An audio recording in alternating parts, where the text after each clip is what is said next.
Hi everyone, কেমন আছো সবাই? আশা করছি খুব ভালো আছো। সুমি স্টোরিজের একটা নতুন গল্পে তোমাদের সবাইকে স্বাগত। এখন সকাল 11টা মতো বাজে। আমি চা খাচ্ছি। সকালবেলা এক প্রস্থ রান্না আমার হয়ে গেছে, কিন্তু এখন আর একটা রান্না বাকি, সেটা হচ্ছে আলু পোস্ত। হ্যাঁ, আমি জানি তোমরা সবাই জানো, তাও চলো একটু চট করে দেখে নিই আমি কিভাবে বানাই। এই রান্নাটা আমার বাবার থেকে শেখা। আমার বাবা খুব ভালো রান্না করতো। বলতে পারো আমার রান্নার হাতে খড়ি আমার বাবার থেকে। আমি এখানে 3টে আলু ভালো করে জল দিয়ে ধুয়ে নিয়েছি। তারপর আলুগুলোকে কাঁটা চামচ দিয়ে একটু এপিট ওপিট আমি ফুটো করে নেব। তারপরে মাইক্রোওয়েভ ওভেনে আমি আলুটাকে কি করব, একটু বাটিতে জল নিয়ে আমি ওর মধ্যে আলুগুলো দিয়ে দেবো। আলুগুলো না ডাইরেক্টও সেদ্ধ করা যায়, সেই ক্ষেত্রে টাইমটা একটু কম লাগে, কিন্তু আমি জল দিয়ে সেদ্ধ করি, সামান্য একটু জল দিই, বেশি না। তোমরা দেখতেই পাচ্ছ কতটা পরিমাণ আমি জল নিয়েছি। তোমরা চাইলে আলুটাকে প্রেসার কুকারেও সেদ্ধ করে নিতে পারো। বড় আলু হলে 2টো সিটি লাগবে, আর ছোট আলু হলে 1টা সিটিতেই হয়ে যায়। এইভাবে আলুটাকে আমি সেদ্ধ করে নিচ্ছি। আজকে প্রচণ্ড গরম পড়েছে। বেশ 2 ঘন্টা যদি টানা বৃষ্টি হতো তাহলে যদি একটু শান্তি পেতাম।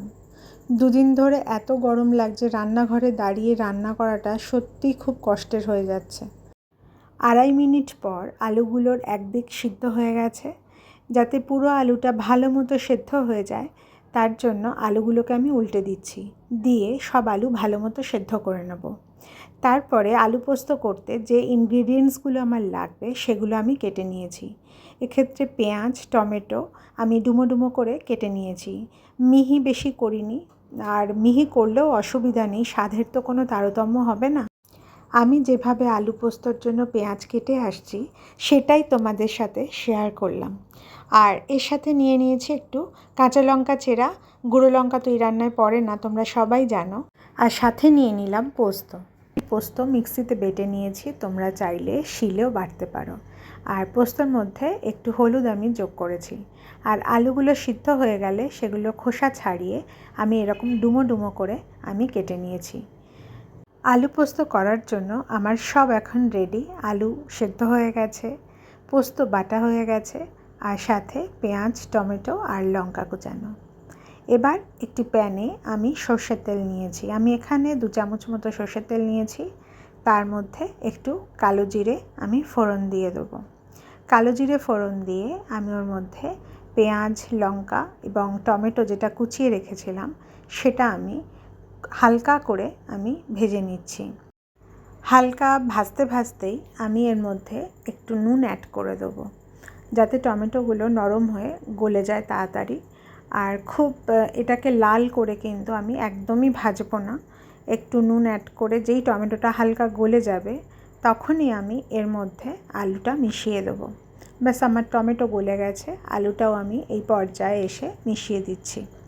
এবার আলুটাকে একটু ভালো করে পেঁয়াজ, টমেটো এগুলোর সাথে একটু ভাজতে হবে। সাথে সাথেই কিন্তু আমি পোস্ত বাটা দিই না। আর এটাকে একটু ভালো করে মিশিয়ে ভেজে তারপর এখানে আমি পোস্তটা অ্যাড করব। আচ্ছা, তোমরা কে কে ফিফা ওয়ার্ল্ড কাপ দেখছো জানিও অবশ্যই কমেন্ট সেকশানে। এবার আমি পোস্ত বাটাটা দিয়ে দিলাম। ওর মধ্যে একটু হলুদও রয়েছে, আর একটু হলুদ আমি অ্যাড করেছিলাম, সেটা আমার ভিডিওতে দেখানো হয়নি। আর বাটিটা ধুয়ে একটু জলও দিলাম, কেননা পোস্ত তো ড্রাই হয়ে যায়, খুব তাড়াতাড়ি টেনে নেবে জলটা। আর এরপরেও আমি আরেকটু জল দিয়েছি আলুর মধ্যে, যাতে একটু মাখা মাখা ভাবটা ভালো আসে। তারপরে আলু পোস্তর মধ্যে পরিমাণ মতো নুন আর স্বাদটাকে ব্যালেন্স করার জন্য আমি একটু চিনি দিয়েছি।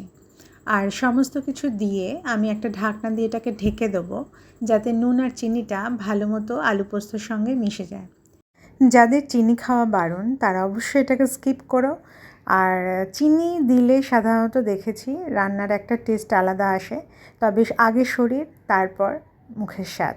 ঢাকা দিয়ে আমি 3-4 মিনিট মতো এটাকে ফুটিয়েছি। তারপর নামানোর ঠিক আগে একটু কাঁচা সর্ষের তেল আমি ছড়িয়ে দিয়েছি। ব্যাস, তৈরি হয়ে গেল মজাদার স্বাদের আলু পোস্ত। ভাত, রুটি, পরোটা সব কিছুর সাথে এটা যায়। ভাত, বিউলির ডাল, আলু পোস্ত অসাধারণ কম্বিনেশন। আজকে আসি, আবার তোমাদের সাথে দেখা হবে অন্য কোনো গল্পে। টাটা।